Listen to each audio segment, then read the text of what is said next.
What is up, everybody? Welcome back to the HoopLifeTV Podcast. We are on to episode number 18 now. My name is Jordan Daly, and with me, as always, I have Michael White, Stacey Collier, and Ben Okazawa. Say what's up, guys. What's going on? Yo, what's up, everybody? What's going on, people? Glad to be back. All right, so we have a pretty full episode this week. We still have the all-time teams tournament going on, so we'll get another round done with that. But before we get into that, there are a couple things going on in the NBA/basketball world that we got to address. And, you know, the biggest thing on everyone's mind right now is that the schedule for the season just got released. I know a lot of people are pretty excited about that. I'm already buying tickets and whatever to go to whatever game they need to. I will be at the Hawks game in Boston so I can see Vince Carter before he retires. But there are a few games in the league that we wanted to talk about specifically. Just because of like the meanings they have behind it. And the first one being the Brooklyn Nets going to the Boston Garden to play the Boston Celtics. That's going to happen on November 27th and March 3rd. So the crazy thing about it is I was going on Game Time earlier, which is like an app where you can like buy tickets or whatever. And looking at like the prices for all these things, and the cheapest ticket for that game is $110. And when you look at that and compare it to like the rest of the games, that's like top three in their season. Most tickets range from like 30 to 80, and those are like the cheapest seats possible. So that's like nosebleeds, top row, like your back's against the building. Like you'll be lucky if you can see the floor kind of tickets. So absolutely crazy. You know, Kyrie's return. It's going to be a loud arena with a lot of boos because, like I've said 100 times in this podcast before, New England hates Kyrie. He's Oh, don't even get me started again. But rightfully so. Are you guys kind of excited to see that game? What are your thoughts? We'll start with you, Mike.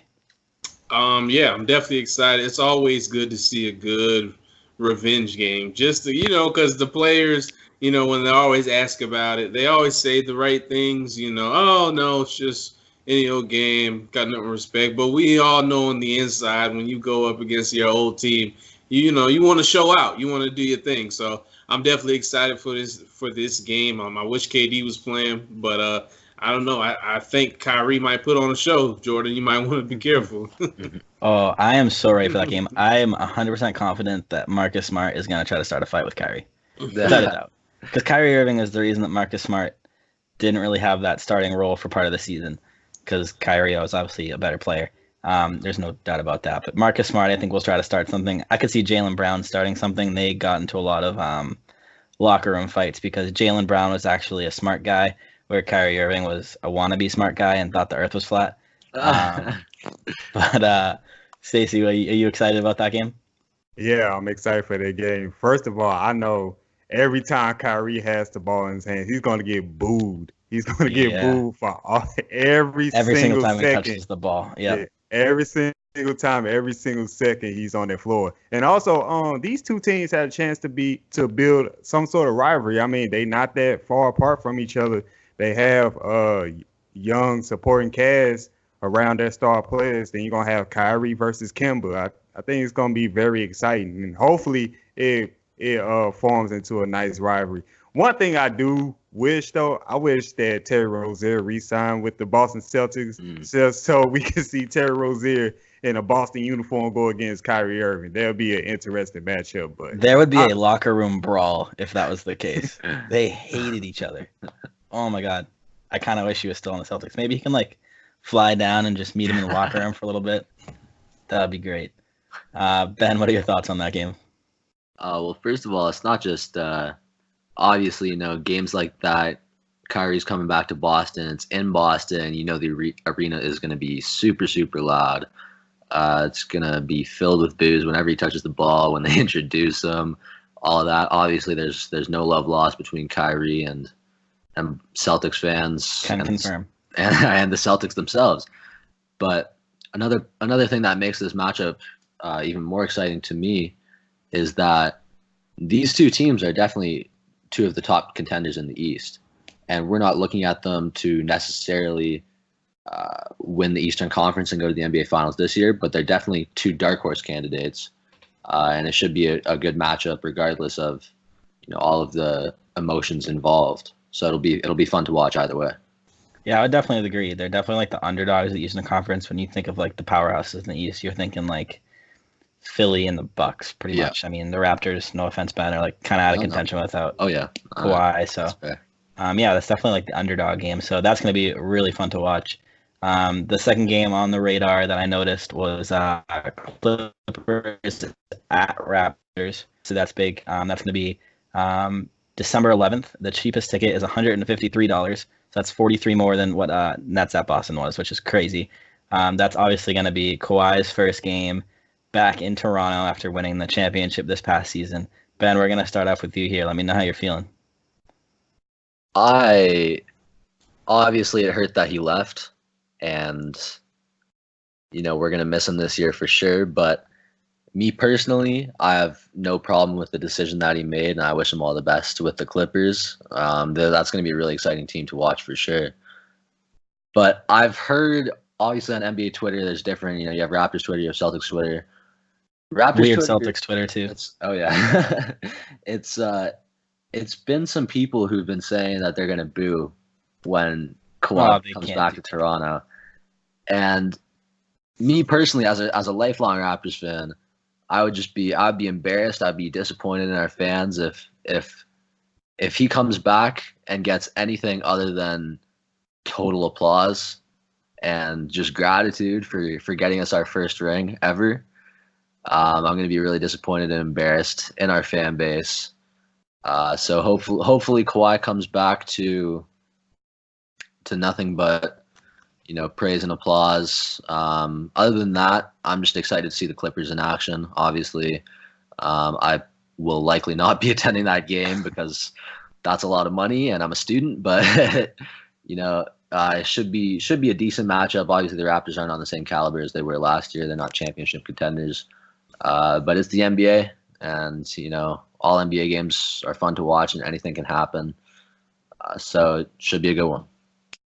Yeah, so you mentioned that you'd expect them to all cheer and stuff. I completely agree. I mean, the man won you a ring, and he also never said he was going to resign. He never gave you guys any sign of commitment. It's not like he went back on his word. He kind of just stayed silent about the whole thing. So, yeah, I mean, if I saw Raptors fans boo, I mean, I'm with you on that. That would just be really, really wrong. I mean, he won the first ring for the city of Toronto. That's huge. I mean, you can speak on that more than I can, but absolutely huge. Stacey, what are you feeling about the Lakers-Clippers game? Or the Clippers-Raptors game? The Raptors fan better not boo Kawhi Leonard. They better not boo him. Come on now. He gave you perhaps the greatest season in your franchise's history. So he deserves all the applause and the praise. And also, I think he's going to get his ring that night, if I'm not mistaken. He should be, yeah, because it's the first game back. Yeah, so it's going to be a great night. And unfortunately, Ben, the Clippers are going to kill the Raptors in that game. I know. Because by the time that game is December 11th, by the time December hits, I expect the Clippers to completely jail and just start terrorizing everybody. And they're going to start with the Raptors. So it's going to be an interesting night, to say the least. All right, one thing I should say is that, and I really hope this doesn't happen. I hope he doesn't let this happen. But the Clippers, that is their fourth game in 6 days. And we all know, I'm not sure if he's going to be doing load management this year. But if Kawhi sits out that Raptors game, that would be so bad. First of all, we would have a chance, but also it would just be disappointing not to be able to see him play. He better not sit out. That would be really low on his part. Yeah. I really hope he plays. And then at the same time, we might win if he doesn't play. So it's mixed feelings, but just know that there's definitely a possibility that he might not play. How you feeling about Kawhi night, Mike? I think there might be some boos, but I think mostly it'll be all cheers. Like you guys said, he brought this franchise their first ring ever. And what else do you give a guy after something like that? You can't boo him no matter what his decision is. But I think you have a point there too, Ben. I said when we was recording Here's the Deal the other night, I said, is Kawhi even going to be playing on December 11th? You never know. He might not be playing. He's the type of guy to, on the night where everyone expects him to play, get his ring, to come in there, get his ring, and just go sit down for the rest of the night. Like, he's that type of guy. So, I mean, I don't know. If I had to assume and that everybody's playing, I would definitely take the Clippers in that matchup. But, hey, you never know. He might be sitting. Yeah. Also, speaking of the Clippers, obviously we have the Battle of LA. That's absolutely huge. Lakers, Clippers. Excited to hear Stacey and Mike on this. We have the first game being October 22nd. It's $212 for the cheapest ticket. And then the second game, sorry if that was a little blown away for you, Mike. I saw that look up. And game 2 is going to be on Christmas Day. Cheapest ticket is $344. Damn. Absolutely insane. I don't think I've ever seen a ticket that expensive in a regular season, at least. Especially being like the cheapest nosebleed seat available, which blows my mind. So, Mike, how you feeling about the Lakers Clippers? You know, the Lakers lost out on Kawhi. You know, I know that hurt you a little bit, but you're going to get to go against them. Hey, look, man. He disrespected us. We're just going to call it what it is. He disrespected us. Mike's the godfather now. He held us high and dry. He bamboozled us, but that's okay. It's okay. All right. Because all that's going to get rectified. So, first off, first game of the season, I'm taking the Lakers. Easily, I'm taking the Lakers. 1, we don't know the status of Paul George. Is he going to be healthy by then? And 2, this is when LeBron James likes to go off.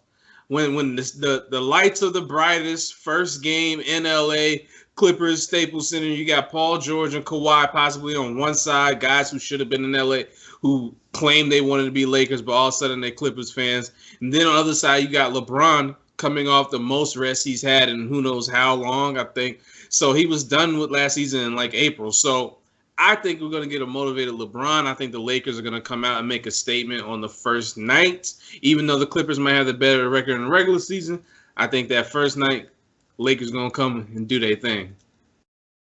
So you have Lakers over Clippers. All right, Stacey, I'm curious what you have to say. I know you're a LeBron fan, so I can assume what you're going to say, but maybe you'll surprise me. First of all, this was a great move by the NBA scheduling the Lakers-Clippers opening night. I mean, we all anticipate the Battle of LA. It's going to be a slugfest, to say at least, between these two teams. Both these teams are due to have big seasons, and one of them could represent the Western Conference in the NBA Finals. As far as who I think is going to win that night, I'm edging it right now to the Clippers.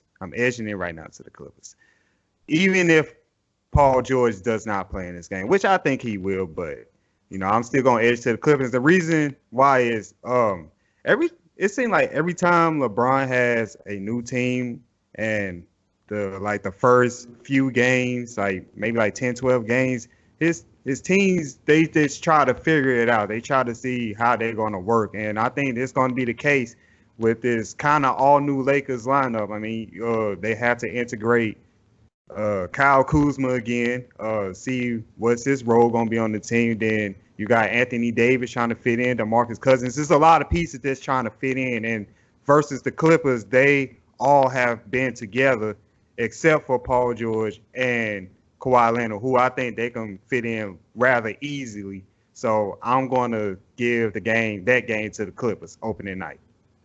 I like it. Mixing it up. Mike looks disappointed in you, but I like the edginess to go against your own guy LeBron. Ben, how you feeling about this Lakers Clippers game? Oh, well, first of all, if this isn't a Western Conference Finals preview, I would be shocked. Like, if the Western Conference Finals involves any two teams other than the Lakers and the Clippers, I would be shocked. And with that being said, I'm really, really excited to watch these two teams face off in the regular season. Obviously, game 1 is opening night, so you already know it's going to be, unless some sort of preseason or practice injury happens, it's going to be fully healthy lineups for both teams. You know, you got Paul George and Kawhi Leonard versus LeBron James and Anthony Davis. Those are 4 of the best, I'd say 8 to 10 players in the league. Should be a really exciting matchup. As for who I think is going to win, you know, I'd give the edge to the Clippers. I I'd say the Lakers. I'd say Mike's so disappointed. I'd say the Lakers have better stars. Like that LeBron AD duo is better. But as for supporting casts, I'd give the edge to the Clippers. So overall, I have to take the Clippers. You got Patrick Beverley, you got Montrezl Harrell, and then most importantly, you have 3-time Sixth Man of the Year Lou Williams, who can go off on any given night if, for whatever reason, Paul George and Kawhi aren't getting theirs. So, yeah, I got the Clippers here. So I really want to agree with you and Stacey because I can't stand the Lakers and I can't stand LeBron. But I think the Lakers are going to take it. I mean, Mike said this argument numerous times. Who's stopping AD? Yeah. That's all I got to say to that. I mean, he's got what, like 4 inches on Montrez? Yeah, I mean, yeah, sure. Paul George can shut LeBron down and Kawhi can stop, I don't know, LeBron, I don't know. But who's stopping AD? They don't have the height. That's the problem there. So, I mean, October 22nd, that's pretty early on in the season. But by Christmas, imagine the trades the Lakers are going to do when LeBron's not happy with his team because he's never happy with his team. That's going to be a completely different squad. If it's any consolation, I think the Lakers are going to lose on Christmas though to the Clippers. I think the Lakers are going to lose on Christmas. I think they're going to win on Christmas. Kawhi seems like the guy that gets into the Christmas spirit. I think he's going to smack him on Christmas. I don't think Kawhi's getting into any spirit ever. He's a fun guy. Oh, he is that. No, but yeah, I mean, also continue on about Christmas Day games. So obviously we have the Lakers Clippers, we have Celtics Raptors, Rockets Warriors, Pelicans Nuggets, and Bucks versus 76ers. There's a lot of matchups there, so we'll go one by one and kind of break that down. We just went over Lakers Clippers, so we'll skip that.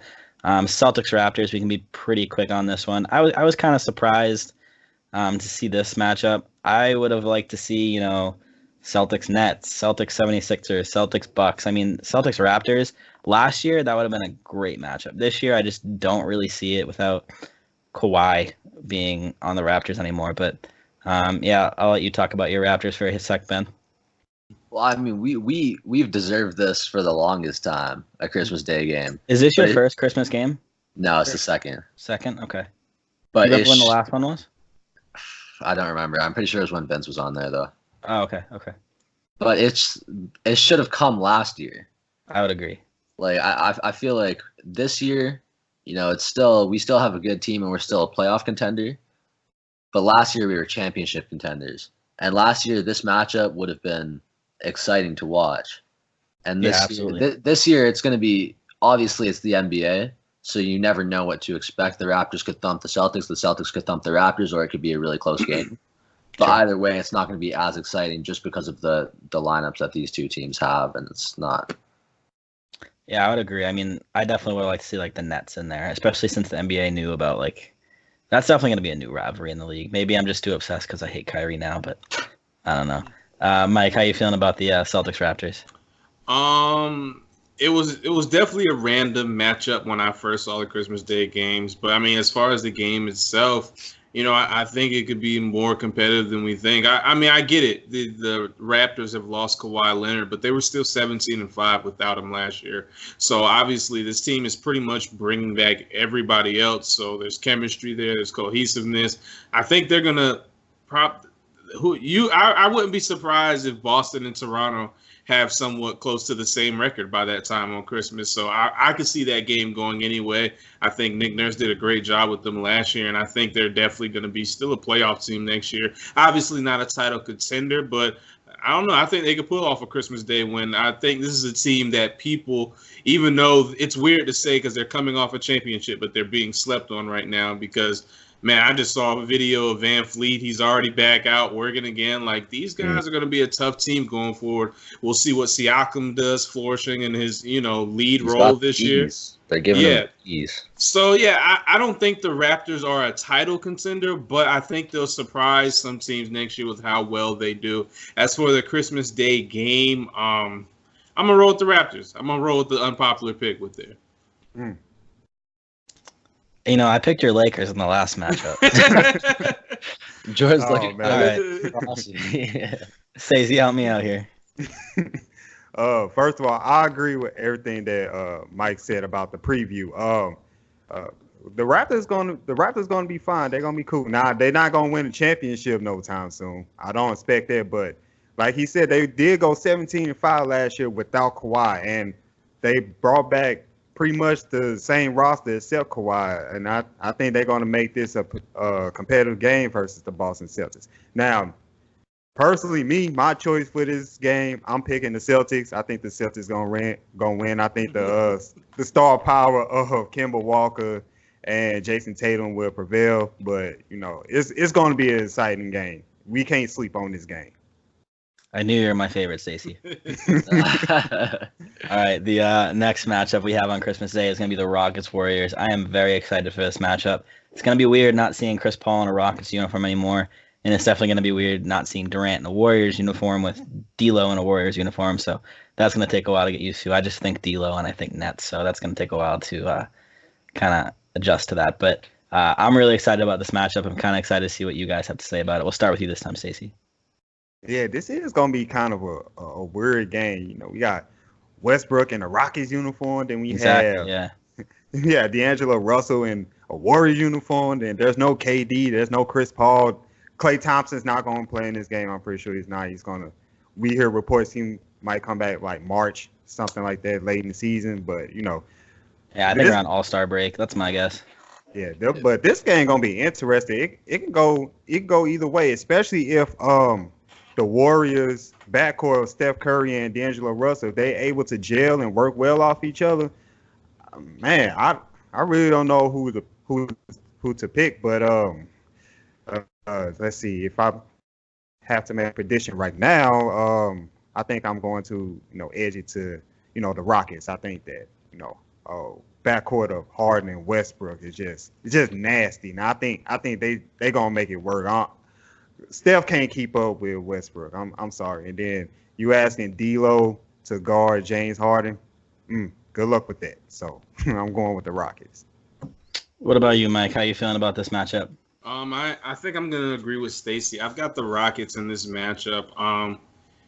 Steph hasn't been the most impressive superstar on Christmas Day. I think he's averaging like less than 15 points. I seen the stat the other day. He doesn't play very well on Christmas. And I think the Rockets are the better, more built for regular season team. Like they live to win these big regular season matchups, especially a big day like Christmas. You got Westbrook, you got Harden. And like Stacey said, you got D'Lo and Steph out there trying to guard Westbrook and Harden. I mean, yeah, granted, we have our things that we may not like about Westbrook and Harden's game, but as far as on offense, they're going to have a ton of trouble trying to contain those guys. And then over there on the Rockets side, you still have PJ Tucker and Clint Capella to defend for you. I'm still a little bit worried about the Warriors defense. Granted, you have Draymond Green, but other than that, who's your best wing defender on that team right now? I think they have some issues right there until Klay comes back. So I'm going to lean towards the Rockets on Christmas Day. Ben, you feeling any other way? No, I've got the Rockets, but this is really interesting to me because it's hard to call right now. Right. Because both of these teams have really new backcourts as far as just it's only one player different, but just the fact that it's nothing short of a superstar that joined their team. You had James Harden, and then he was joined by Russell Westbrook, and you have no idea how that's going to look at this point. And you have Steph Curry, and then you throw in D'Lo, who had a fantastic season with Brooklyn last season, and you have no idea how they're going to fit, how either of these teams are going to be looking come Christmas.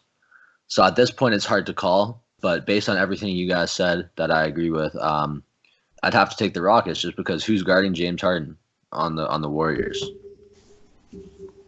I'm gonna go Warriors on this. Whoa. I'm gonna go Warriors. I like D'Lo.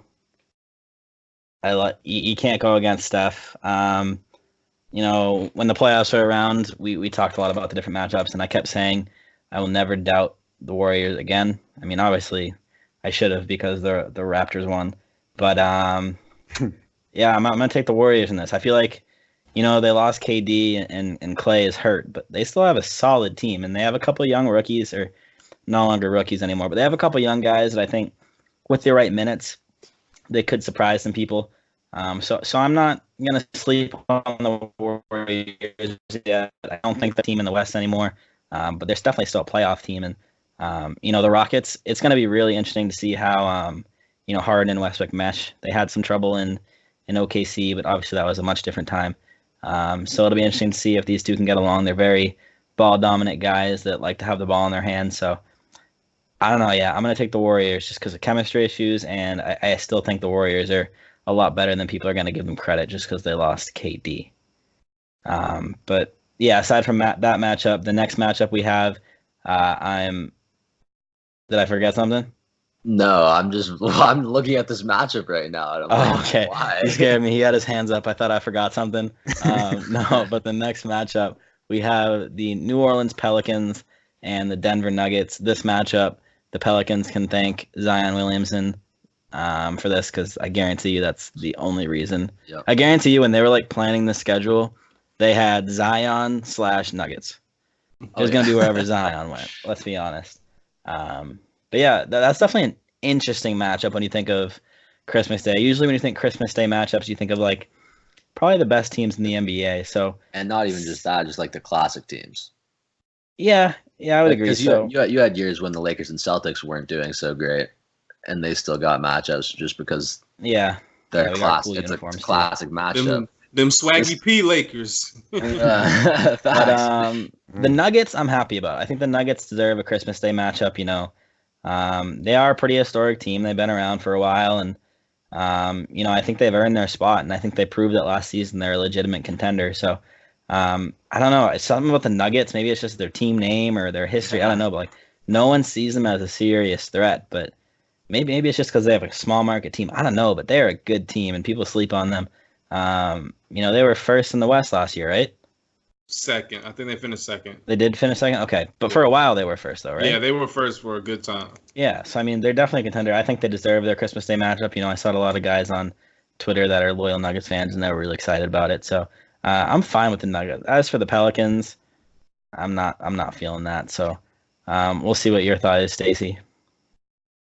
How can y'all not feel this game? This gonna be a good game. And first of all, in my opinion, these two are perhaps the future of the NBA. They're very young, and then we're featuring on the Denver Nuggets side the possible MVP for next year, MVP candidate Nikola Jokic.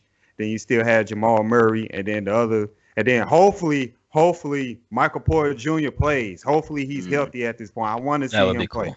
Yeah, and he could try to get Rookie of the Year. Speaking of Rookie of the Year, on the other side, you have Zion Williamson, who's right now he's number one as far as being Rookie of the Year, and everybody got their eyes on him. Everybody, and then you still have Lonzo Ball, who's looking to redeem himself with the Pelicans, and you have Brandon Ingram, Drew Holiday, among others. So I think this is going to be an exciting matchup, and I think this matchup should be marketed as, here's the future of the NBA right here. Here's two young teams that could be on the up and up in a few years to come. So my rebuttal on that, the Nuggets have at least proved themselves. Last year, they proved themselves as a legit contender in the West.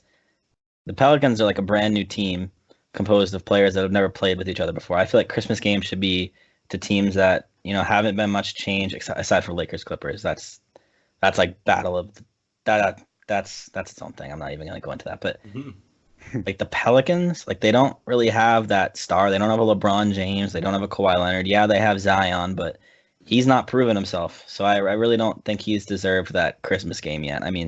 He's already made like $40 million, and he hasn't stepped foot into an NBA game, just from like endorsements and all that. So Christmas Day game, he should have earned that, and he didn't. So I feel like there are a lot of other teams in the NBA that probably could have deserved it more than the Pelicans. Yeah, I'm not a fan of the Pelicans pick. What about you, Mike?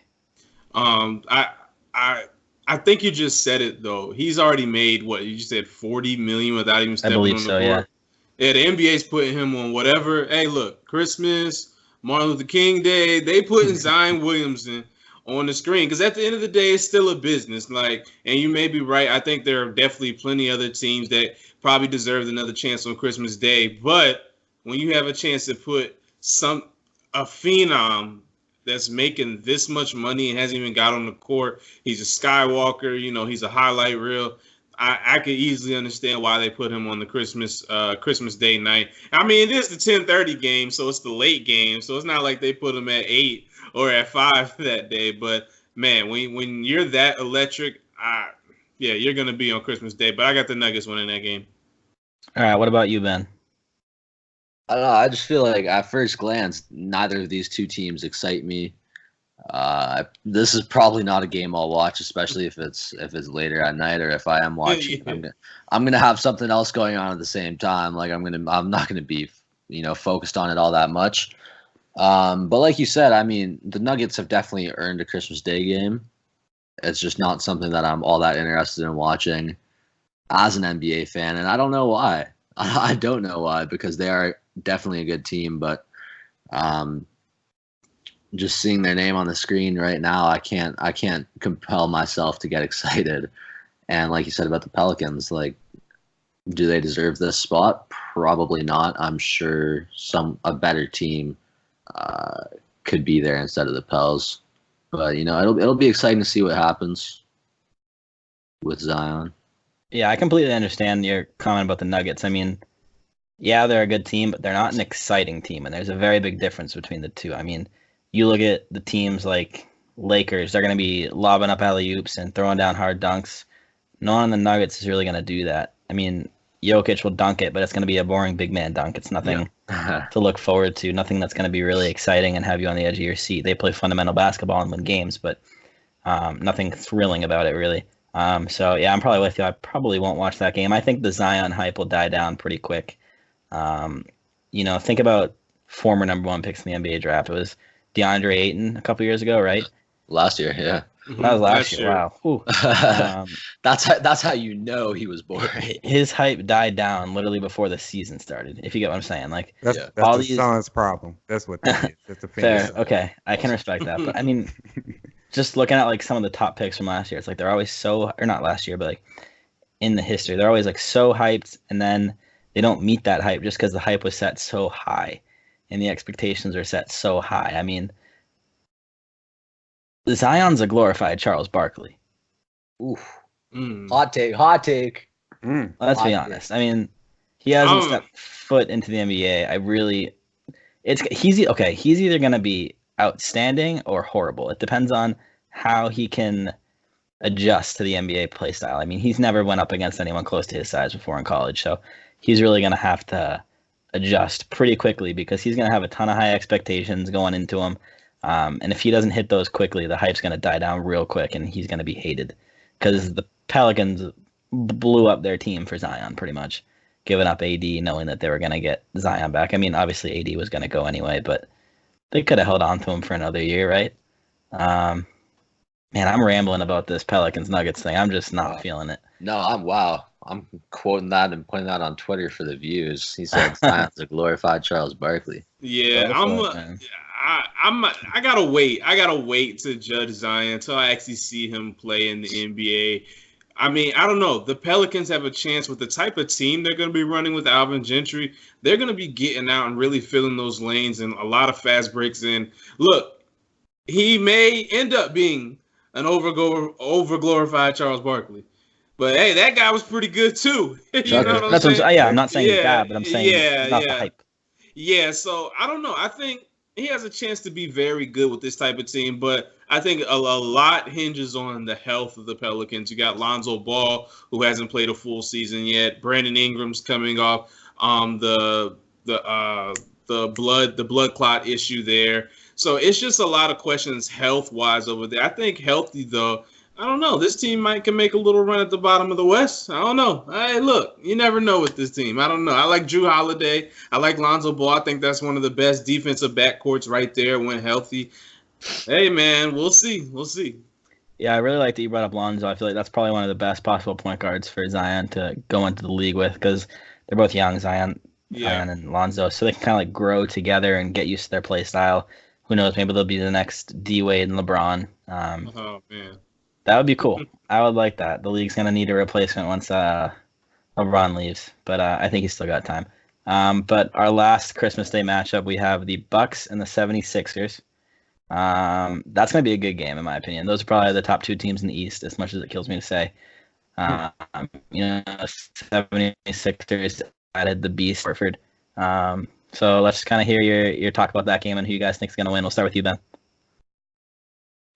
I've got the Sixers. The Sixers are my favorite coming out of the East. And they're a choke artist, just saying. Just in terms of the talent that they have in that lineup. And, if Ben Simmons even adds a hint of a jumper, then teams are going to have to at least start closing him out a little bit at the perimeter, which is going to open up a whole lot of space in the middle for JoJo to do his work. And then, like you said, they added Al Horford. They've got Josh Richardson now. They held on to Tobias Harris. That's a really, really talented lineup still, even though they lost Jimmy Butler. And Ben Simmons still can't, I don't care how many times I see him shoot a three in a pickup game in July. I'm not convinced that he has a reliable three-point jumper in the NBA in a real game. But I still have them over the Bucks. The Bucks have, obviously Eric Bledsoe still. They've got obviously Giannis Antetokounmpo, Chris Middleton. But I think the Sixers are the more talented team, and I think the Sixers are the more dominant team. So I've got the Sixers, but this is definitely this is my Eastern Conference Finals preview. I see these two teams going to the Eastern Conference Finals, but it surprised me that the Bucks are still favorites to win the East by odds makers and Vegas and stuff like that, because I feel like the Sixers are maybe not by a landslide or not by far, but to me clearly the Sixers are the more talented team here. If you want some insider information, let me tell you. Celtics are winning the East. So put all your money down. College tuition and everything. If you're still a college student. Just tuition. Bet those last couple of years you have left. Just put it in on the Celtics. You won't regret it. You got my guarantee. I hold no liability, though. I was going to say. Our 25 listeners are going to be coming to you in a year mad as heck. Yeah. Stacey, how you feeling about this matchup? First of all, these are the two teams that are favored to win the Eastern Conference, and I think my dark horse team is the Pacers, but that's besides the point. But this game is going to be a very good game. I agree with Ben. I think the 76ers is going to win this game. I think they have the better talent overall, even though Giannis is equal to three players in his own right. But I think the Bucks are really going to miss Malcolm Brogdon. I think they're going to really miss him. And who is going to cover Ben Simmons? Who's going to cover Ben Simmons on the Bucks? Who's going to, give him problems and make him shoot? I can't see anybody. Eric Bledsoe, George Hill, I don't see it at all. And then, you still got Joel Embiid. I think he's going to do well against Brook Lopez. Even though Brook Lopez does step out, shoot the long ball, Joel Embiid can step out too. So, he'll give him problems. So I'm going to roll with the 76ers on this one. All right, Mike, what do you have to say about this matchup?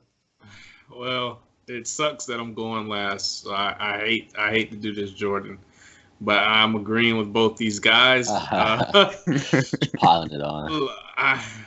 The 76ers are actually my pick to come out of the East as well right now. Right this second. It's my way too early pick.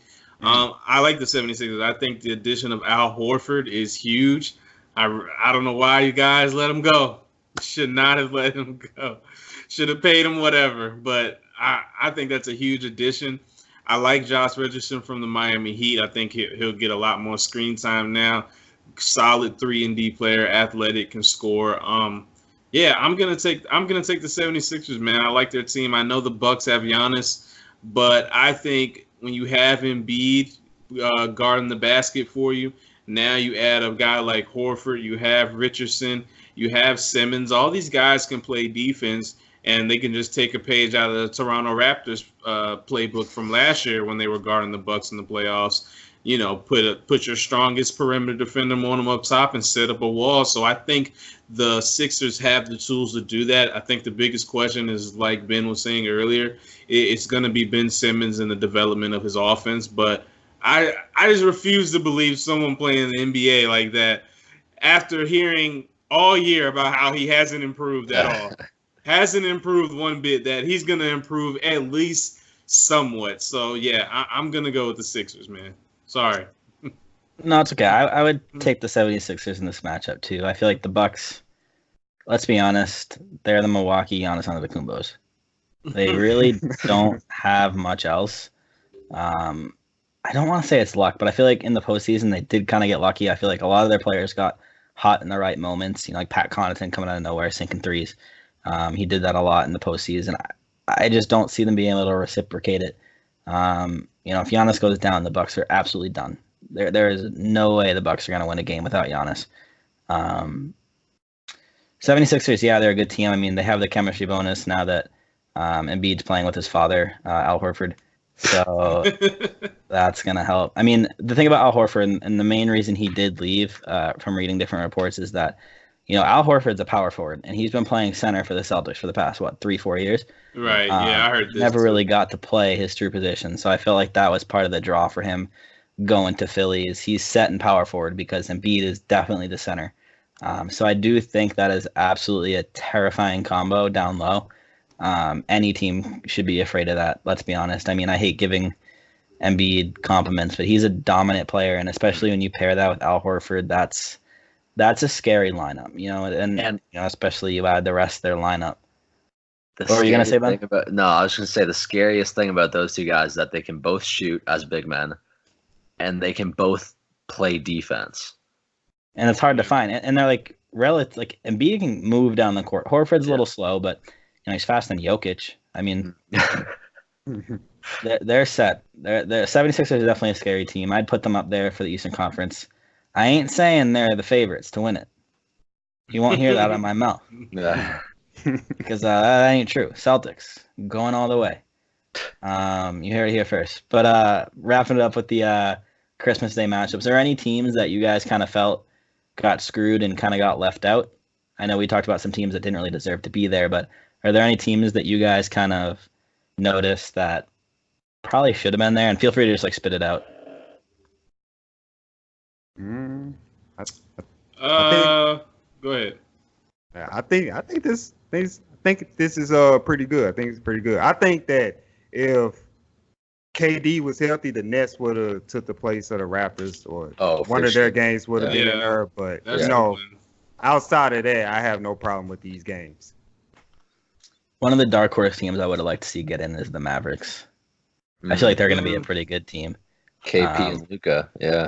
They're going to be a scary team if but only if Porzingis can come out healthy. I mean, yeah. But that's a whole different topic. We'll kind of move on with the podcast. Going into, you know, talking about Team USA. We meant to talk about it last week, but we kind of ran out of time, so we just kind of wiped it from our slate. But we'll kind of talk about it a little bit now. Ben, I'm sorry, you're not an American, so this isn't your team. That's all good. Man, you should have just been born in the greatest country on the earth. Wow. Really went there. Okay. I did. I'm sorry, I had to. Okay. Talk your talk. It's all good. But talking about I'm chilling Team up here with my free healthcare, but no, carry on. It's fine. It's fine. All right. You know, Team USA, obviously the main storyline was that a bunch of stars just started saying no, and you know, you look at the lineup compared to like historical Team USA's, and this is like, yikes. This is like horror mode compared to like looking at some of the previous teams in history. Like, I feel like no big stars kind of agreed to play. You know, some of the recent roster changes was Kyle Lowry and Marvin Bagley dropping out, and then no-name guy from the Clippers, Landry Shamet, just goes, nah, I don't want to go. I want to focus on our championship run with the Clippers. But let's be honest, he's going to do nothing for the Clippers. And then, you know, the other kind of main storyline going into Team USA, and I swear I'm not doing this because I'm biased, it's kind of like an early Celtics preview. I mean, the Celtics have 4 guys in the All-Star lineup with Kemba, Tatum, Smart, and Brown.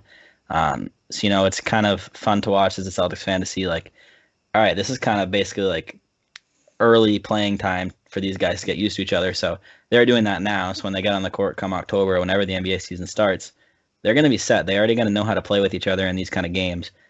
So I think that's a huge boost for that team. But based on kind of the roster that USA has so far, how are you guys feeling? And we'll start with you, Mike. I think the roster's still very talented. You got young guys, De'Aaron Fox, Donovan Mitchell, Kemba Walker, Jason Tatum. I don't think scoring is going to be the problem for this team. I like the addition of PJ Tucker. I like Mason Plumlee, who's been on the team before, so he has that experience. I like Brook Lopez. I like bringing in a center who can spread the floor. They have a lot of guys who can slash. They have Chris Middleton, who's another good, two-way player. So I think they won't have any issues scoring the ball. I do kind of worry about them going into those silver medal, gold medal games, just because they could get beat by a team with more experience. This is, like we said, this is a younger team. I mean, they brought back some people who do have some experience, but overall, the people who are going to be playing most of the minutes haven't played a lot of minutes for USA basketball. So I think that'll be a little interesting. I'm worried about them there, but I still think they're going to be formidable and be able to put a lot of teams out. Okay. Stacey, how are you feeling about Team USA? Well, first of all, we at some point have to expect changes to Team USA basketball. I mean, like the players like LeBron, Melo, D-Wade, and all those guys, they weren't going to play for the team forever. We had to move on at some point. And, this roster is full of players who's going to usher in a different era in the NBA. Kemba Walker, Jason Tatum, De'Aaron Fox, Donovan Mitchell, those type of players. It's their time now. It's their time now. I think they're going to be fine offensively, especially with the four Celtics players being there. It's going to be great chemistry among them. It's going to be like an NBA championship team. I don't know about that. But defensively, I don't know how they're going to stack up against the veteran teams in other countries. I don't know yet. As far as where I think they're going to finish,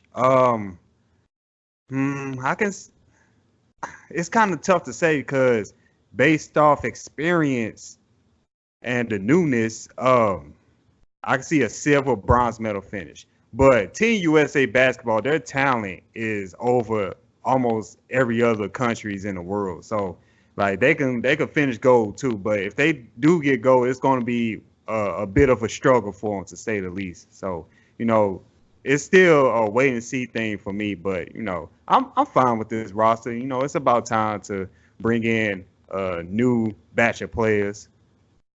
So let me ask you this: you mentioned that you could see them finishing, bronze or silver. I think you said, right? Yeah. What teams would you see beating them? I could see teams like. I see Ben waving. Go for it, Ben. What do you got? No, I'm just waiting for him to say my country's name. Yeah, Andrew Wiggins is a big threat. No, Andrew Wiggins doesn't even play for us. Oh man, come on, Wiggins, you got to get in there. I can see teams like Greece, with the Antetokounmpos on the team, they can do something. Their length is going to be a problem.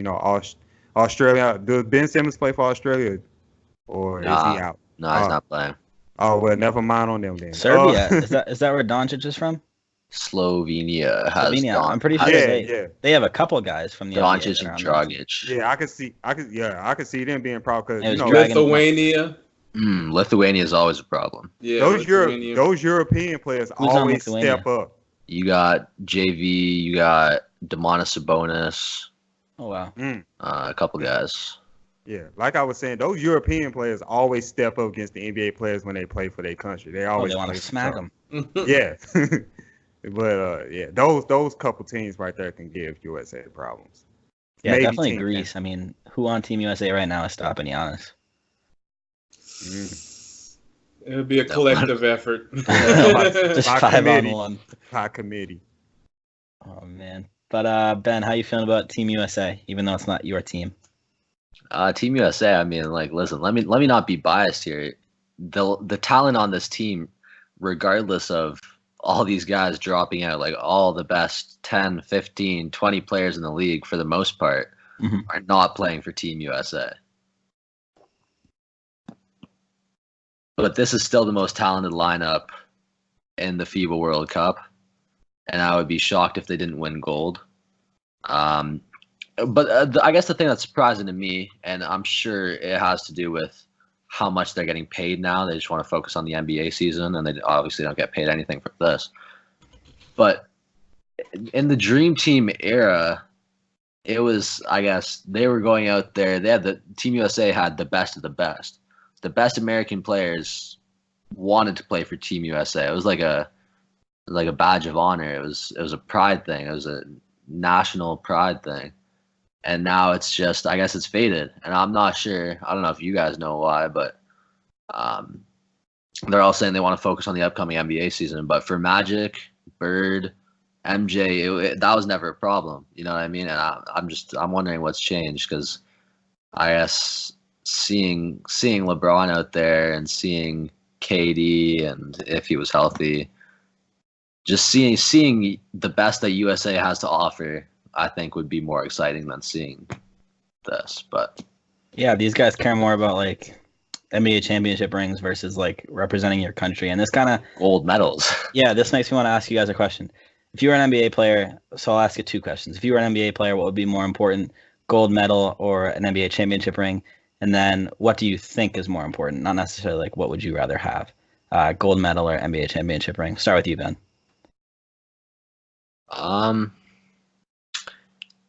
So I would rather have an NBA championship ring. But as far as, it's just more, you're playing against all the countries in the world, but out of all the countries in the world, the very best of all those countries gather in North America to play in the NBA. If you win an NBA championship, you're one of the best in the world. And if you win, a gold medal or whatever, that just means your country beat all the other countries because you have better players. But Fair. The very best of the very best gather in North America for the NBA from all over the world. So I just think that's what I'd rather have personally. But at the same time, and your guys' answer might be different because your country has all sorts of gold medals in basketball. But, Team Canada, we don't have any of those. So, yeah, I think it would be cool. And which is also begs the question for me is Andrew Wiggins is doing what all these other people are doing. You got a bunch of different – RJ Barrett's not playing for Team Canada. It's a few different guys. Our biggest stars aren't really playing for our team, which is surprising to me. It's upsetting.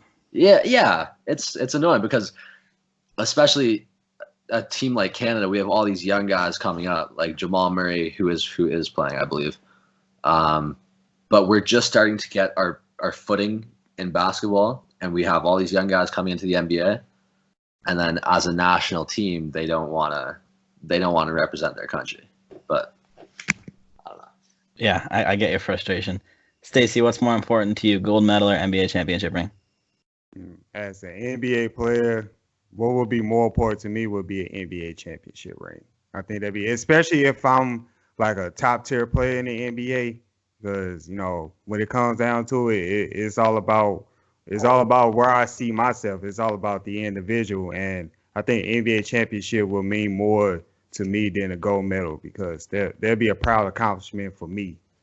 So I'll roll with the championship ring, even though a gold medal will be nice to have. All right, Mike, you going any way different? Nah, I'm going with the NBA championship ring. I mean, when someone says Michael Jordan, what's the first thing you think of? You think 6-0. You don't think Olympic. I mean, obviously you think of that, but the first thing you think of is 6-0. When someone says Kobe Bryant, you think 5-2. Rings, that's the whole thing. When you say Carmelo Anthony, what do most people think of now? Maybe some call him a bum, washed, but he's one of the most winningest guys in Olympic history of all time as far as the NBA basketball team. But it's not as held in high regard as far as when it comes to this. So I'm gonna go with the NBA championship, man. I would definitely want that easily. So you said that Olympic medals aren't really held in the highest regard. Do you think that's because, and this isn't like supposed to be like funny or anything, this is like a serious question. Do you think that's because like the USA just always wins Do you think it would be a different story if it was more like equal and it was actually like meant something if the USA were able to like beat, like if the teams were like more equal? Do you think it would like mean more? I mean, I think that's a good possibility. Like when I say not in the highest regard, I don't mean to bring it down, so much lower than what I think NBA championship, because obviously Olympic medal is huge. Everyone wants to do that for their country. But I do think if we knew like, hey, you may not win this for another 4, 8 years, whatever, you may not win this. But a lot of the times it's pretty much a given that the USA should be the favorite. But what if one year we weren't? I think it would be a little bit more appreciative then, because obviously it doesn't come too often. For sure. I mean, I definitely understand your guys' views where, it's a lot harder to get an NBA championship ring, and especially if you were a top tier player. I mean, that adds to your like resume, that adds to like your dominance as a player. But I don't know. I feel like it's like the Olympics. Like, okay, so I am not a soccer fan whatsoever. Yeah, I played in high school, but like, I don't know jack about soccer. So like FIFA World Cup. Yeah, but the FIFA World Cup comes around. I'm the biggest soccer fan you've ever met. Like, I'm watching every game. Oh, yeah. So I feel like that's the same way about like Olympic basketball. I mean, like they're known to be a dominant team, so people just like watch with their friends, watch with their family, and like have a good time and watch it, like representing their country. I feel like representing your country for like in the Olympics is like one of the biggest honors you can possibly get. I mean, obviously basketball for Team USA, it's an honor that comes a lot easier than most other sports in most other countries, just because the USA was blessed to have so many talented basketball players. But yeah, I don't know. I feel like it's just that like sense of pride knowing like you're representing your country. Like you don't really get that with an NBA ring. I mean, like Stacey, you're from St. Louis. Obviously, you don't really have a basketball team, but imagine if St. Louis had a basketball team and you were playing and you won your ring with the Boston Celtics. I mean, it's not really repping your city. It's not repping where you're from. So I mean, like I feel like that would mean a little bit less to me than like representing where I'm from, which in this case would be the United States representing. I don't know. Maybe that's just me. I don't know. Weird question. But two more things I wanted to bring up about Team USA before we move on. We had the blue versus white scrimmage the other day, which is basically them splitting up the roster in half and just kind of going at it. And three of the biggest standouts, according to reports, and I watched the game myself, De'Aaron Fox, Jason Tatum, and Donovan Mitchell. Those are the three biggest standouts, just kind of performing and taking over the game. And then another takeaway was that the bigs that are currently on the roster are not nearly enough for what we need. So we'll start with that, and then I'll ask that last question after kind of hearing your guys' thoughts on that. We'll start with you, Mike. As far as the standouts, I would agree. I mean, Donovan Mitchell is going to be great this year. I'm liking the Michael Conley addition. Now he can stay in his shooting guard role, and I think he's going to be important for Team USA. He's a guy who can defend on one end, and on the other hand, get buckets at any point. De'Aaron Fox reminds me of like John Wall in his healthiest form, going full speed down court. He's just so quick and gets it end to end. I don't think anybody is going to be able to really stay in front of him. I'm not sure if he's going to start. I think Kemba would probably start, but you never know. They might start De'Aaron Fox, so I like that. And then, hey, man, look, I talk a lot of crap about Jason Tatum, but he could definitely get a bucket. I'll never take that away from him. So I have no problem with those standouts. I think those guys are going to be key to the success. All right, Stacey. Yeah, I agree. I like these stand-up. First of all, the other countries, those other teams, they're going to have a problem keeping up with De'Aaron Fox speed. I mean, my goodness, that dude can fly up and down the court. And then Mitchell, I think Mitchell has the opportunity to become the leading scorer in Team USA basketball. He's a very talented scorer. And I think Jason Tatum would do good as well. He's a guy that needs to operate in space, and he's going to have that with Team USA. As far as the big man situation for Team USA, I agree that is a problem. I think a bigger team that can play defense and can step out and shoot on offense, they would give Team USA problems. So they're going to need to shore that up quick. But, I think the standouts are going to do well like they did in the scrimmage game. How are you feeling about the lack of bigs? It could serve as a problem for them. It could serve as a problem, but I think that the talent will override that problem at some point. All right, Ben, What are your thoughts about the standouts and then the lack of bigs? I mean, it's really exciting to see these guys. Like De'Aaron Fox is 2021. Jason Tatum, same thing. Donovan Mitchell, a little bit older, same thing. It's exciting to see these guys go out there and represent their country because they're still young and bright-eyed and bushy-tailed or whatever. They're excited to go out and do that for their country, whereas older guys are a little bit jaded. They don't want to do that. But this is a cool opportunity for these guys, and they're obviously putting their all into it. And I expect them to do well. I mean, De'Aaron Fox, Jason Tatum, Donovan Mitchell have more talent than a lot of the guys, a lot of the more veteran guys on most of the other countries' teams. So, I expect them to perform well for sure. And then as far as the bigs, I think Miles Turner and Brook Lopez will be fine in those big positions. Brook Lopez can step out. Miles Turner, is a good defensive center. He's good overall. He's a good center. But both those guys might have trouble in terms of mobility. Neither of them are the most mobile centers.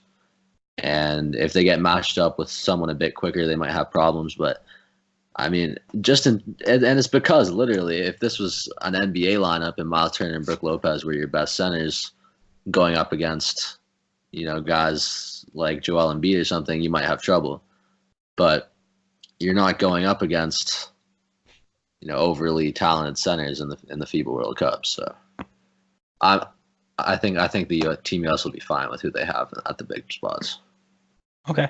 A question I saw on Twitter come up earlier. I kind of wanted to hear your thoughts on it, and feel free to just throw it out. I'm not going to go around or anything. Someone recommended that they had Kuzma play the center and just kind of run with a small ball lineup because no, you're not about it. No, Lakers tried that same thing. No, but is it different? Is it different in the FIBA basketball when it's, they kind of have the most competition on their lineup. They're not playing against another Anthony Davis. I'm trying to think of some big guys that maybe in the FIBA World Cup I haven't familiarized myself with international rosters, but maybe he'll play Boban once. Maybe he'll play against Porzingis. But that's I don't know. You don't think he can do it? I don't think he can do it. I'm just gonna look. I'm not even gonna play around, try to make it sound good. I don't like it. I think if there's a weak spot, it's him. I mean, as it should be, him guarding bigger players. I know Kuzma came in the league as a 4, but he's really a 3 who's been playing a lot of 4, and that's just his comfortable position. I don't like it. I wouldn't put him. I personally wouldn't put him there. All right, I seen him try and do it during the other season, and it was horrible. It was horrible. I wouldn't do it. Okay. You ever seen a man get abused by Taj Gibson over and over? Okay, it was not pretty. Oh man, it's not pretty, yo. Not Taj Gibson though, man. Respect the Taj, but it was bad. All right. Any other comments about Kuzma? No, I agree with Mike. No. All right, so before we move on to the brackets, we have advertisements now. We got to do these now. So first off, we were talking about Donovan Mitchell earlier. He is an Adidas athlete. Hoop Life TV is now sponsored by Adidas. Yeah. So that's a pretty big deal. We have ads on our site now about it and a couple other things coming up, so keep your eye out for that. And then we are also sponsored by SeatGeek, which is pretty awesome. So I have a script. I'm not like David Dobrik. I don't have it memorized. So if you know who he is, I don't know if you know who he is, but I don't have it memorized. I have a script because I can't memorize anything. So yeah, Hoop Life TV is brought to you by SeatGeek. SeatGeek is an amazing app that helps you buy tickets in literally the easiest way possible. If you ever need to buy tickets for literally anything, use promo code JORDANDALY, JORDANDALY, and you will get $20 off your first purchase. And all of these things to benefit you will also benefit Hoop Life TV. So definitely go check that out. A lot of NBA games coming up, so feel free to use that. But yeah, use it on them Christmas games. Yeah, exactly. Use it on that Raptors. Save some money. Then I mean, if you go to that Lakers Clippers game, it's only going to be $324 with our promo code. That's it. That makes it so much more affordable. All right, but let's go into the bracket challenge. I just realized that we are already an hour into this, which is crazy. Man, we're just not used to having things to talk about. We're so used to this boring off-season stuff that we got to adjust back. But luckily, there are only a couple matchups this week because we're in the quarterfinals now, right? Round 3. Yeah. So only 2, 4, 6, 8 teams left. So we'll go through that. I wrote down the score earlier out of the teams left, but we were talking about before we started recording. Score doesn't really accurately reflect like how we picked our teams because some of these matchups are just like brutal. Some of the best teams got out really early, but currently the score is Stacey has 3 teams left, Ben has 3 teams left, and Mike has 0 teams left. Oh. But yeah, we were talking about it earlier, and sometimes it's just the way the matchups fell. We did randomly generate it, so yeah, he just got the bad end of the stick. He played himself a lot. You played yourself. I did. So first matchup is going to be Stacey's 96-97 Bulls versus my 86-87 Lakers. Ooh. Let's talk. All right, I want Mike to go first. I was going to let Stacey go first. No, let Stacey go first. Go first. Stacey go first so Mike can make you regret everything. Well, Mike, I would like to apologize to you in advance. I'm going to stick with my Bulls team, and here's why. All right, so I brought this up earlier in the tournament. In 95-96, the Bulls went 72-10. Historic. And this season right here, 96-97, they went 69-13. That's not that far of a drop-off. And they were one Scottie Pippen 3 away from winning 70 games. Playoffs, they went 15-4. Offense was ranked number 1 in the NBA. Defense ranked number 6 in the NBA, only allowing 92.3 points per game. And Jordan, here's a bonus. I know you're going to like this. This is the season. They signed Robert Parrish, and they won the championship. So I'm sticking with a legend. Robert Parrish is a legend. Stacey came prepared. He knows how to hit the target audience. He knows. All right, Mike, defend. It's my Lakers, but it's your Lakers too. Defend our Lakers, Mike.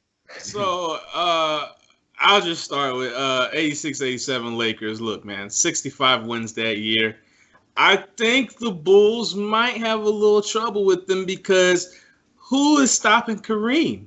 Who's stopping Kareem there? Is this Afro Kareem? This is not Afro Kareem, but this is still 17 points a game. And if you make him the focal point of your offense, as easily could be updated to 24. You still got Magic Johnson, James Worthy, Byron Scott. I just think the Lakers, it's tough, man. Both these teams have a lot of different. I like the role players on the Lakers better than I do on the Bulls, even though I think the Bulls have the best. Obviously, they have MJ, but come on, best point guard of all time. AC Green, Michael Cooper, Michael Thomas. Come on, man. Best player of all time. I get it. Depth does that. Depth can handle that sometimes. Ben, how you feeling about this matchup? I think, like Mike said it, the Lakers are deeper. The Lakers are just deeper. You gotta be kidding. You gotta be kidding. I don't know if I'm taking. I don't know if I'm taking the Lakers, but the Lakers are the team. Oh man, that's too funny. Jordan. Michael Jordan. Right? I know, right? Michael Jordan, right? But Mike had a lot of good points. I mean, they could put someone to contain him, and Mike's counterpoint, who's stopping Kareem? Age is stopping Kareem. This is where he was old. Who is stopping? Age is stopping Kareem. Unblockable shot. The age that can't affect that. Hey, you just throw This is a small Bulls lineup. On him. Do the Bulls have any height at this point? Robert Parrish. I think. How old was Robert Parrish at that point? He ancient. He retired after this season. Yeah, I was gonna say. I don't think the Bulls are stopping Boban that year. I don't know if any old team is stopping Boban. Oh, Boban would have been the GOAT if he played in the 80s. Oh yeah. They would have whooped up on Boban. Don't do that to him. He would have got beat up though. He would have fought back. He would have had to get beat up out there. Is he Russian or Serbian? I don't know. Something like that. Serbian. Talking different language and scared the crap out of everyone. I would have paid to see that. All right, so let's put it to a vote. Stacey, we're gonna start with you. Lakers or Bulls? Bulls all the way. Bulls all the way. All right, Michael. The show. Let's go with the show. All right, Ben. No pressure. No pressure, Ben. I got the Bulls. Yeah. Yeah. This is tough.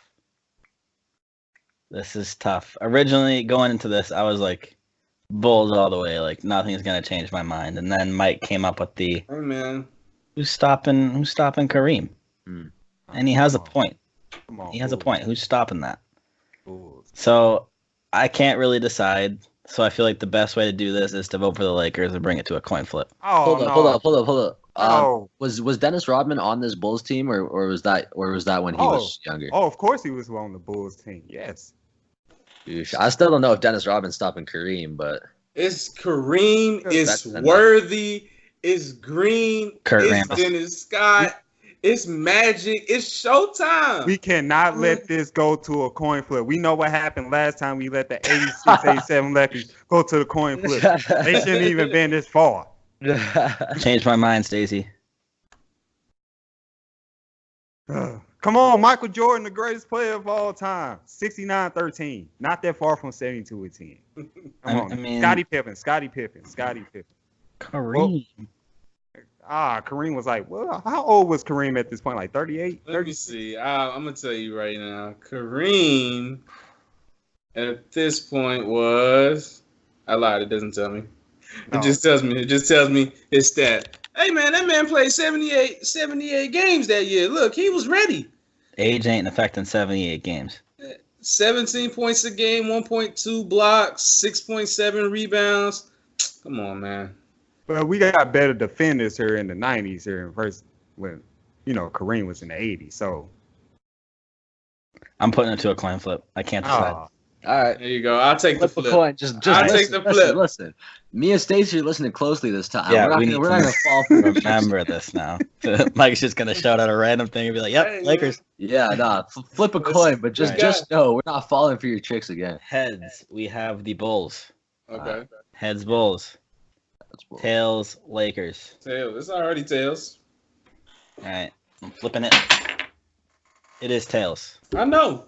Is it- see, that's why that's Is it that's tails, why I though? said, Yeah. oh my it's god. tails. That's why I said don't let it come to a coin flip. I knew that was gonna happen. All This right. team wins by coin flips. All right. All right. Sometimes it's better to be lucky than good. I wish I had like a movable camera so I could move it and show you guys I'm not flipping it. I mean, it'd be nice if it would let me save the thing. So Lakers. All right, it doesn't want to let me change it. Whatever, I can do that later. Next up, That's a sign. watch. I'll try to do the Bulls this winter, and it'll save. If that's the case, believe it. No, nothing. All right. All right. We're just gonna leave it then, and I'll fix it later. Next matchup, we have Ben's 1970-1971 Milwaukee Bucks versus the 95-96 Bulls. Ben's making some gestures. Ben, what do you gotta say? Okay, you guys want to talk about who's stopping Kareem when he's like 55 years old? Who's stopping Kareem in his prime? Who's stopping after Kareem? He was averaging 30 plus points and 10 plus rebounds a game. This Come is on, prime MJ though. Yeah, we not gonna do this again. We It's- picking the Bulls. We're it's- not gonna go against this Bulls team. Come Okay, on hold on. If you put the Lakers through against the 96-97 Bulls, how are you, and you're quoting Kareem as a reason, how are you not going to put the 1970-1971 Bucks against the year before Bulls? Are you Like, that's gonna, prime MJ. The year after that was prime MJ, too. y'all gonna go against 72-10 in a championship?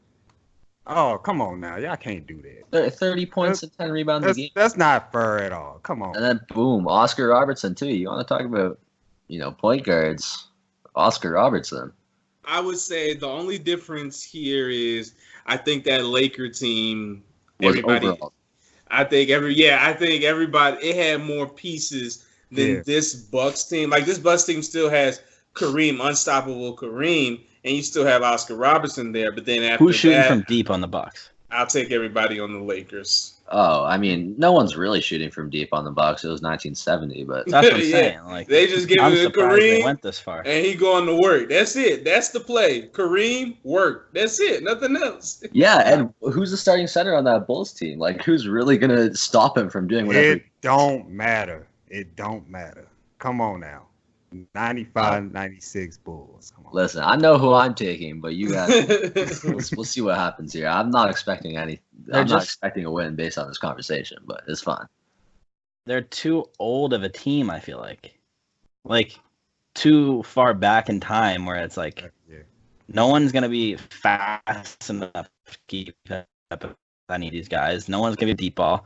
No one's gonna know how to defend the deep. I don't know. I just don't see it. And like Mike said, like they got Kareem. Okay, yeah, Kareem's probably gonna be dominant in that game. You got Oscar Robertson, sure, I'll give you that. But who else do they have besides him? Bob Dandridge was averaging like 18 plus points per game. Would Bob Dandridge average 18 points against the 1995-1996 Bulls? Absolutely not. No comment. Mike, how you feeling? You've been pretty quiet during this one. I said my spiel, man. I told you. I think the difference there is that Lakers team that we were talking about. I just think they're a much deeper team. So I'm going to go with the 95-96 Bulls. Jordan is prime, still a little bit more athletic than 97-98. I'll take that team. All right, so let's put it to a vote. I think Mike just put his vote. He said the Bulls. Yeah. Mm-hmm. Stacey? Bulls. Ben, I'll let you put your vote before I put the nail in the coffin. All right, I have the Bucks. I'm going to say the Bulls. All right, so. Fair enough. If it was like a little bit older of a Bucks team, we could have a good conversation, but it's just too much of a difference, I feel like. And like you said, the difference with Kareem is that Kareem had a supporting cast later on with the Lakers versus the Bucks. That's too long ago. It was a different Kareem though. Like Kareem wasn't really doing that much with that Lakers team. Yeah, this Kareem was punching people in the face still. Like, oh my god. Nowadays he'd do that once and he'd be off the court. All right. All right. So crazy. Our next matchups to make it into the semifinals, we have Stacey's 2012-2013 Miami Heat. Oh, I'm very excited for this matchup, by the way. Versus Ben's 2017-2018 Golden State Warriors. This is literally the battle of the super teams. Basically, who is the better super team? This is tough. I want to hear both your arguments. Ben, you took a tough L in that last round, so I'll let you go first. This is impossible because a lot of these matchups that we've been having are inter-decade. It's like 70s teams versus 10s or 2000s teams, and it's 80s teams against 90s teams, and it's kind of hard to compare. But these guys more or less have all played with each other. You've got D Wade a little bit past his prime, but he was still putting up good numbers against obviously Klay Thompson and Steph Curry. LeBron James versus Kevin Durant. If we're talking small forwards, those guys are two of the top 3 all-time small forwards. Oof. This is really, really hard. All right, well, let's turn it over to Stacey. Yeah, man. His thoughts. This is not that hard for me, actually. Ooh. It's not that hard for me. I'm sticking with my Miami Heat team. I'm sticking with them. Well, although this is the Warriors.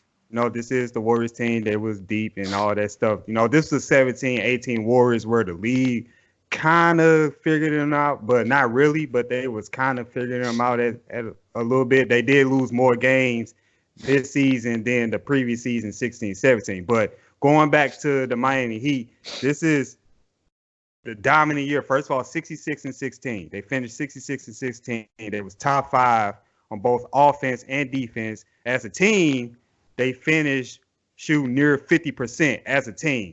And the big 3, we all know LeBron James, Dwayne Wade, Chris Bosh. All 3 of those guys shot above 52% that whole year. It was crazy year. They were just dominant that whole season. So I'm going with the Heat on this.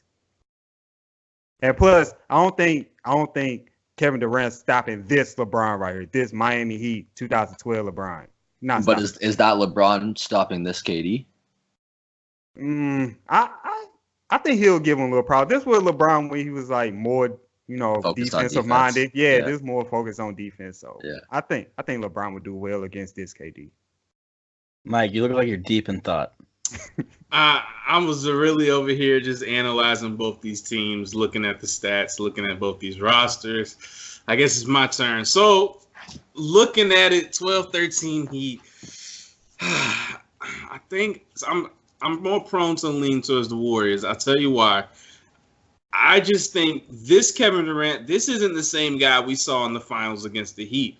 This is prime Kevin Durant. And I don't think there's anything that even a younger, more athletic LeBron James could probably do with him. I think their stats would probably play to a wash. So then it's a battle with everybody else. So now you have Dwayne Wade, you have Chris Bosh. People don't forget, Dwayne Wade only averaged 15 points a game in the playoffs that year. He started getting, I think he was starting to get tired. His knees were starting to be a problem. LeBron really carried that team for most of the point. But then you look over at the Warriors side, and you have Steph Curry averaging 25 points to Kevin Durant's 29. I just don't know if the Heat will have somebody who can stop that. Then you tag on Klay Thompson, who at this point I'll take over that Ray Allen for that year. I'll take Klay Thompson on both sides of the court. It's tough. It's definitely splitting hairs because LeBron, like I said, headband LeBron is a different joke. But I'm going to take the Warriors just barely. Yeah, so you brought up a good point about Ray Allen. And if you go back to that 12-13 Heat team, I'm pretty sure this was the series where the only reason they won is because Ray Allen hit that three, right? Big three. I was in Afghanistan. I remember that. That was crazy. Yeah. So basically looking at that argument, they won off of a lucky three, right? I mean, they still went in and you still had to go in and win Game 7. I just think that was a big deal. That three-pointer, that was like a punch in the gut for San Antonio. But they still had to go, and LeBron did play very well in that game. So I would still give them credit because ultimately you have to go and win the game. The game's not given to you. And another interesting thing, who did the 17-18 Golden State Warriors play in the NBA Finals? They play the Cavs. The Cavaliers. Who was on the Cavs at that time? LeBron. LeBron. Different. I don't. This is different, though. This is Cavaliers. Cavaliers had no shot in this finals. Like, come on. Now. Yeah. But the argument for the Heat right now is pretty much LeBron James. And some could say LeBron was just as good with those Cavs as he was with those Heat. That's pushing it. Yeah, That's LeBron. He was doing everything on that Cavs team. He was for sure. He like carried 50 that game Cavs. in that finals. Well, Yeah, I'll say LeBron. That was a rough Heat, season for us Celtics fans. LeBron on his Heat team was shooting 56.5%. Yeah. Like, come on now. You think the Warriors can handle that? 56.5? Yeah. I just think the overwhelming amount of talent that the Warriors have is the Heat have 3 guys, and then they have a bunch of role players like Mario Chalmers, guys like that. Hey, that's all you need. The Warriors have 4 superstars in their own right. 2 superstars at the very least, and then 2 high-level all-stars. The Heat can't say the same. This is tough. I would pay a lot of money to see this actually happen. So would I. This is a tough matchup. This is probably one of the harder ones. This is tough. All right, we're gonna put it to a vote. Ben, we're gonna start with you, and then we're gonna go to Stacey. I'm gonna take the Warriors. Stacey. I'm taking the Miami Heat. All right, because I don't want the pressure on me this time. I'm gonna vote before Mike. I am going to vote the Warriors. Sorry, Stacey. Oh my God. I'm going with the Warriors, man. I think they win that one. All right, this can't be possible. Going to move on. All right, next up we have Stacey's last team, the 16-17 Golden State Warriors, 1 year before the previous victor. So you gotta be feeling pretty good about that, right? Oh yeah, definitely. All right, versus Ben's, but you know you're gonna have to go against some bias with Mike here. 2000-2001 Lakers. Already know. Since we just talked about the Warriors, pretty much the exact same team. Ben, talk to us a little bit about that Lakers squad. You have Kobe and you have Shaq. I mean, at this time, was one of the most dominant players in the league, and obviously Klay Thompson is a good defender, is a great defender. But I don't know. He can maybe slow down Kobe, but he's not stopping Kobe. Kobe's still gonna get his. And then at the same time, Shaq is my number 2 overall center all time, behind Kareem. Shaq is one of the top 2 centers of all time. And the Warriors teams, all of these dominant Warriors teams, they never had a center. They never had a solid center. They had Andrew Bogut. Yeah, they had JaVale McGee. They had Zaza Pachulia. You know, in these different years, they usually had different centers. And this, you said, is JaVale. Actually, 16-17, I guess 17-18 was JaVale McGee. 16-17, I think, was Zaza. Yeah, JaVale was still on the team, but Zaza was there. Oh, was he? Zaza was starting? Yeah, looks like it. Stacey, he's putting up a good argument right now. Shaq is gonna eat Zaza alive. Shaq is gonna murder Zaza. That's a big mismatch, Stacey. But we just put the Warriors through 17-18 because of their depth, and they have 4 all-stars on their team. So, and then the 16-17 Warriors were more dominant than the 17-18 Warriors. They won 67 games versus the 17-18 Warriors, who won I want to say 58, something like that, around that area. Yeah. So let me ask you this. The last matchup we had, the 17-18 Warriors over the 12-13 Heat. Is there really a height mismatch there, though? Height mismatch between the Heat and the Warriors? Yeah. Because right now, what Ben's winning argument on me is the height mismatch. Like, no, I think they tell me Zaza was going to stop Shaq. I think they was pretty even. Those two teams was pretty even. Neither one of those teams had centers. So yeah. But so I mean, who's going to stop Shaq in this scenario? They don't even try. Just worry about everybody else. Just worry about everybody else. Don't worry about Shaq. All right. Any last comments before I hand it off to Mike? Nah. No. All right, Mike. Rip the tough. Warriors apart. This is tough because I just made the case for the Warriors, and they pretty much have all those same arguments. But like you guys said, Shaq that's a little different animal to deal with. What are you? Zaza Pachulia ain't taking him out. He not taking him out. McGee not handling that. I think this would be a super close series. Either way it goes, I could see it going 7 games just because of the different dynamics. You have Kobe Bryant, where it doesn't matter who your best defender is. There's nights where he can just go off for 30 on you no matter what you do. And then you have Shaq. But then on the other hand, you have the shooting of the Golden State Warriors. It'd be up to the Lakers. Can you slow them down? So, man, this is tough. It's going 7 games. Don't vote yet. We're going to put it to a vote pretty soon. All right. I'm going to wait. I'm going to think about it. One more question I have for the two guys going at it.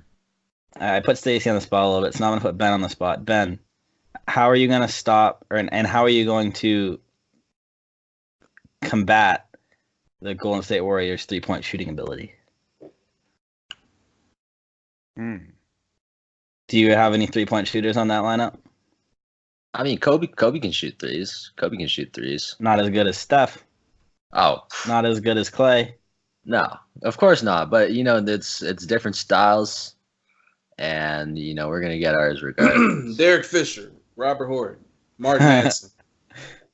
Yeah, and hey. Mike, are you a Lakers fan? What he said. No. What he said. My answer is what he said. Okay. Yeah, I think that was just a weird echo, but I heard you say Robert Horry, right? Rick Fox, Derek Fisher. Yeah, I said all of those things. Yeah, I doubt they can keep up, but they have some shooters now. Don't sleep on my Lakers now. Don't make me turn it all the way into the fan. But they can't shoot the three. Those three can't shoot 3 as well as we talking about Clay, Steph, KD.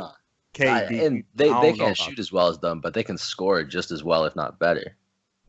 Yeah, they definitely. I would agree they can't shoot as well. They shot good percentages, but at the clip that these Warriors are shooting, that's just going to be key. It's going to see what pays off. Will the Warriors be able to keep up a high percentage shooting? Will the Lakers be able to keep that down and be able to pretty much destroy them inside with Shaq and Kobe doing his thing? All right. Well, now we're going to put it to a vote. Stacey, we're going to let you go first. 16-17 Warriors or 2000-2001 Lakers? I'm going to go with the Warriors in this matchup. One reason I'm going with it because they got Kevin Durant. these Lakers teams don't have an answer for that. And then got two of the greatest shooters of all time in the same backcourt. I think if they were to play each other, I think they would try to pull Shaq out the paint, try to get him out of there, and they'll play like 5 out, and then I think they'll just run up and down the floor on the team. So I'm going with the Warriors with this one. All right, Ben, do the Lakers have an answer for Kevin Durant, as Stacey says? They don't. I'm taking the Warriors. And I was listening. I knew it was going to shock you guys. I knew the whole time who I was taking. Yikes. I obviously had to make my case for the Lakers because that's what I was supposed to do, and I believed everything I said. Shaq would be a problem for the Warriors. Shaq would be a huge problem for the Warriors. But who's stopping KD? Who's stopping Steph? Clay? Draymond is going to do what Draymond does. I think it would be, like Mike said, it's going to go 7 games. But I think the depth of the Warriors, and it's the same as with the 12-13 Heat. You have even Iguodala, guys like that on your team, in addition to the superstars. I can't go against that Warriors team after just putting them above the 12-13 Heat. So I got the Warriors. All right, Mike. Well, I thought about it long and hard. Another little random fact: both these teams went 15-1 in the playoffs that year. Only lost 1 game. Wow. Just another little. That's how close these teams would be. But I'll be damned if the Lakers don't get a vote if they get voted off here. So I'm gonna vote the Lakers.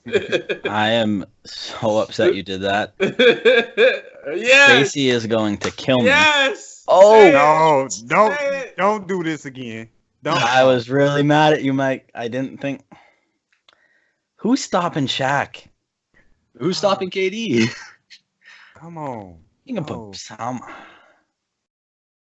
It posed you to the question. That's like who's gonna dominate more?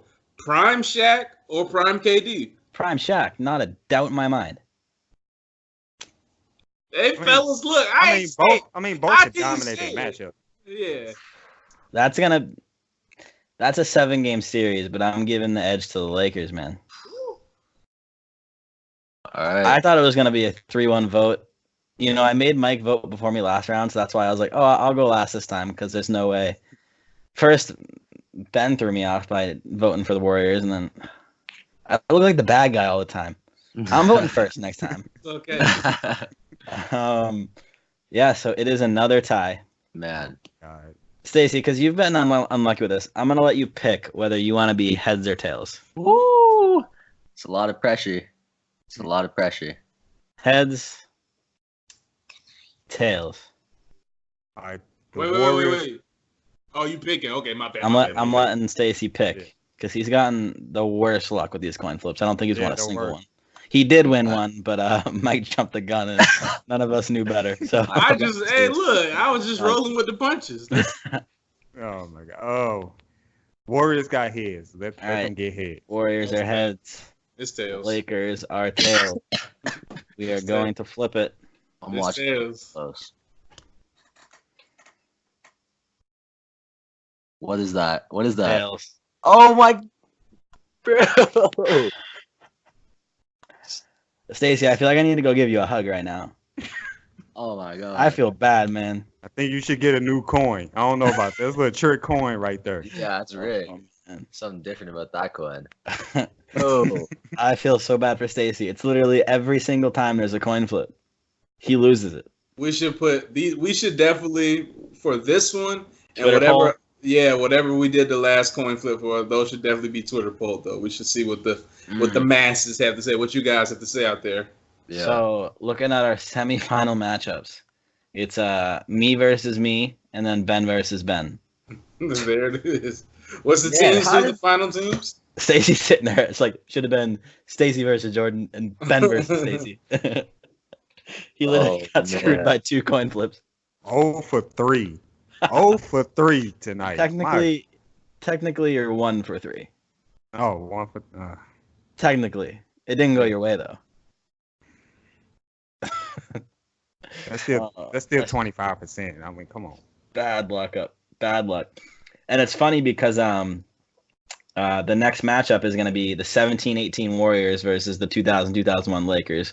which is like the exact same matchup. next year. So, And I'm gonna vote the same. I'm shocked that the Warriors didn't win. is it going to be another coin flip?